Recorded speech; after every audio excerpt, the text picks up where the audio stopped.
Joined right now by Greg DeHart. He is an Emmy Award-winning producer, and he is the sort of the driving force behind this new documentary about Max Patkin. Max Patkin was called the Clown Prince of Baseball. So welcome to Preferred Company, Greg DeHart. Thank you so much. It's great to be here. Thanks for having me. Baseball and documentaries. What could be better? I love it. I absolutely love it. If they could show your film in a baseball stadium, that might be the absolute pententacle of wonderful things. So tell us a little bit about you, Greg, and then tell us about this project that I know everybody is going to get such a charge out of. Max Patkin, what a funny spirit, just a joyful spirit back in the old black and white days of baseball, let's put it that way. So tell us a little bit about your background and then talk about Max. So I'm a documentary filmmaker. Before that, I was a professional baseball player in the minor leagues. And that didn't work out after about 5 years. And, for a couple of years after that, trying to figure out what I wanted to do, I settled into documentary filmmaking, which I've been doing for the last 35 years or so. It's taken me, around the world, around the country a lot. But I always came back to my days in the minor leagues playing baseball, which I love so much, and I always wanted to do a documentary about the minor leagues because I was so enthralled with small-town America, how the teams were kind of the center of the universe and, these small towns, it was their identity. But I wasn't really sure of kind of the angle, and, the minor league baseball itself is a very broad subject. And I thought, it didn't kind of get to me until, several years after my career as a documentary filmmaker had started to do something about Max Patkin, who I had an encounter with when I was in the minor leagues. That always stuck with me. And here I am 40 years later, about to finish this, what I think is a really great film. We are so excited to see it. Does the film have a title right now? Working title right now is Max Patkin, the Clown Prince of Baseball. Oh. Yeah, and, we'll see how that ends up. We're in the edit bay right now. And oftentimes, when you're in the bay and you're going through all the material, something will pop out and go, wait, that's a great title. Mm-hmm. That might be the title. So that's we haven't found that yet. But right now, Max Patkin, the Clown Prince of Baseball. And you know what? I think people love baseball movies. They absolutely do. I can think of 10 of them without even blinking an eye right now. The great baseball films that are out there. It's guaranteed to be a delight. And it's so funny. Earlier in the show, quite by just chance, we were talking about Joe DiMaggio, and that was his inspiration for some of his crazy antics on the baseball field, right? So here is Max Patkin. He grows up in the 1920s, 30s in Philadelphia. And he grows up as a huge baseball fan. And he's actually a really good baseball player. He played in the minor leagues also. But unfortunately for his career, World War II interrupted it. Mm-hmm. And he ended up in the Navy. He joined the Navy. And he ended up in one of the great military stints of all time. He was stationed in Hawaii. And because he could play baseball, he was asked to play on the Navy baseball team there in Hawaii. During the war, they would to entertain the troops, they would play baseball where, like in Hawaii, where there were bases and a lot of the soldiers were stationed. And he played on a Navy team there. But what would also happen is the major league players would come through to entertain the troops also. And sure enough, one day, Joe DiMaggio came through with a group of players, and Max got to pitch against Joe DiMaggio. And it was, Max was always a bit of a goofball. Mm-hmm. Even, when he was playing in the minor leagues before the war. And anyways, he gets a chance to pitch against one of the great players of all time. And Max, the first time he pitches against Joe DiMaggio, actually strikes him out. And this is at a game that is very ballyhooed.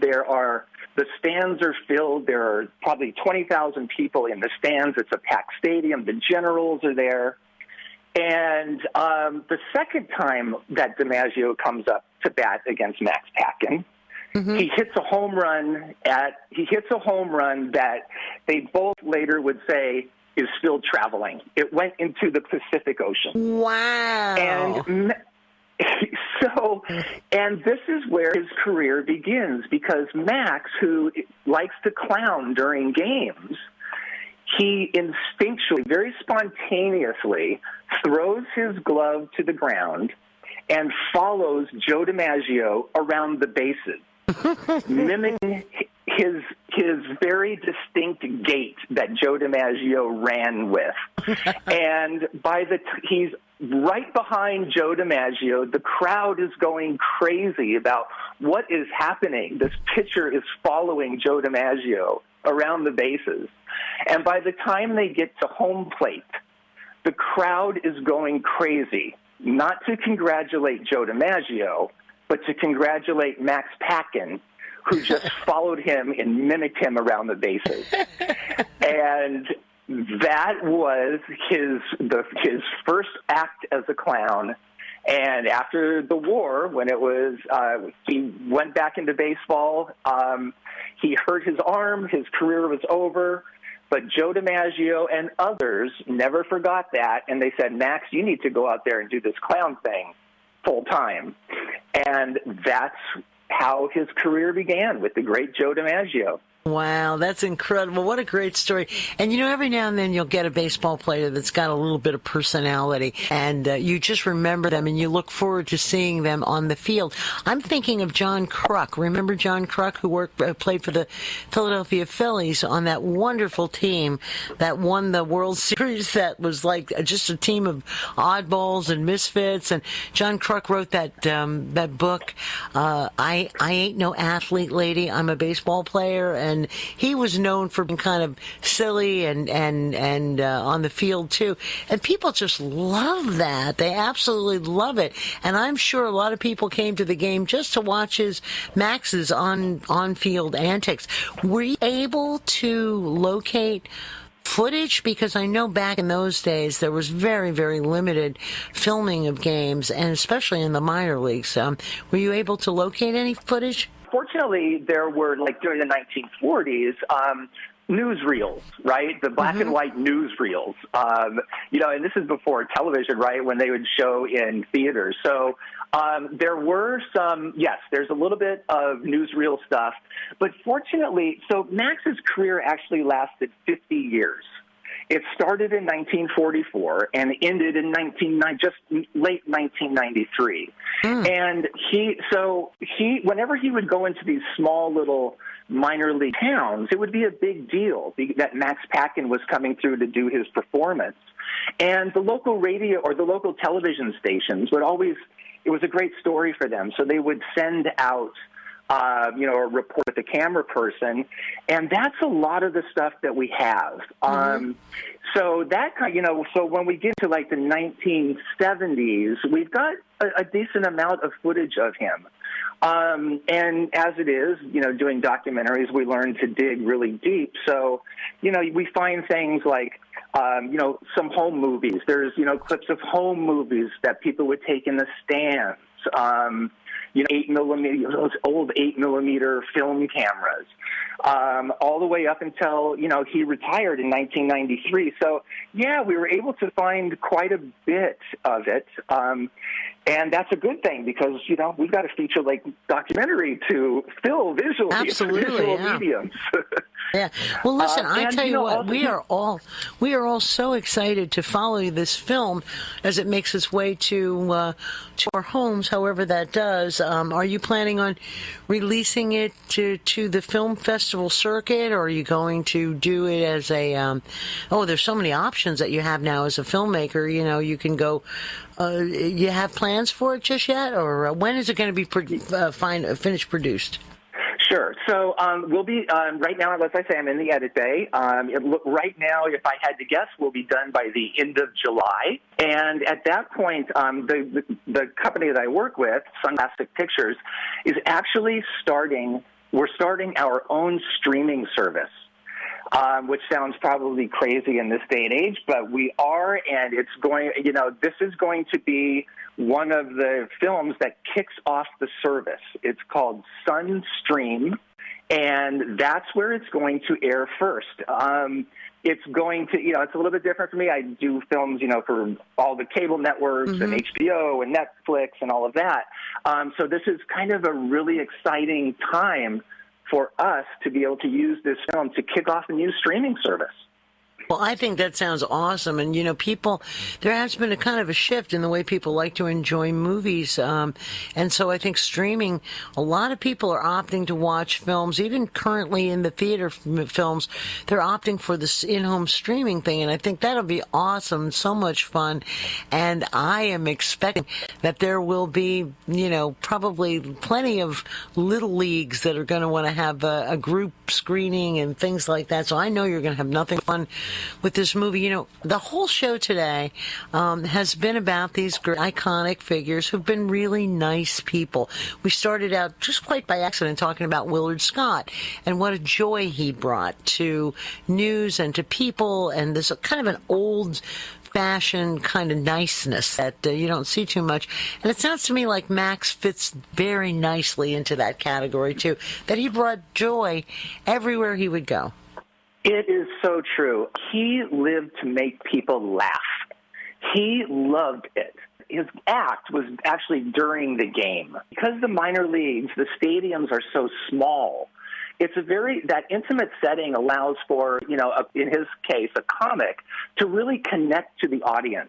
And it was always really important to him to make sure the kids were laughing and having a good time. And he would, go up and talk in the stands during his performance. And he connected the field and what was happening on the field to the people in the stands. And it was just his life work. Always leave them laughing was his motto. And, it's funny you talk about John Kruk, and I completely agree with you about John Kruk when he was with the Phillies.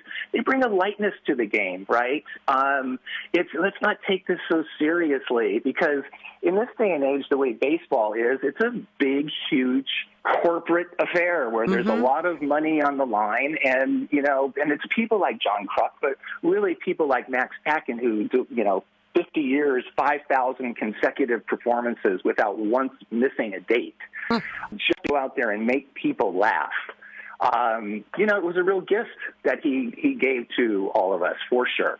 Well, really, Greg, I have really to tell you, put a smile on my face today just thinking about this, and I'm so anxious to learn more. We cannot wait to stay on the heels of this production that you're working on right now. So number one, we want to make sure that you stay in touch with the Preferred Radio audience, because there's a lot of baseball fans listening to the show right now, and we are definitely going to want to know when the film is available. Tell us how we can learn more. Our website, maxpatkin.com, maxpatkin.com, is the best place to follow us and to we'll get the exact release dates, where to find it. There's a little bit of background on there, about a little bit of teaser kind of information about Max's life. And I'm grateful that you do, and I'm grateful for the opportunity to talk about Max Patkin and spread the word. Please stay in touch with us. Please come back when the film is coming out. And who knows, maybe we'll even have a Preferred Company premiere party ourselves here for when the film comes out. I want to thank you, Greg DeHart, so much. We are so excited to have you here with us today. This is Greg DeHart. And hey, Greg, let me ask you a quick question. Do you miss playing baseball? Which did you like better, baseball or documentaries? Oh, which children do you like better, right? I do. I do miss it. I'm a complete baseball geek still, so fortunately as a fan, I can kind of scratch that itch. But I love my documentary work. It's fascinating, and especially when the two come together right now, you can imagine. You got a blessed life. That's great, and thank you for sharing all this great stuff with our audience.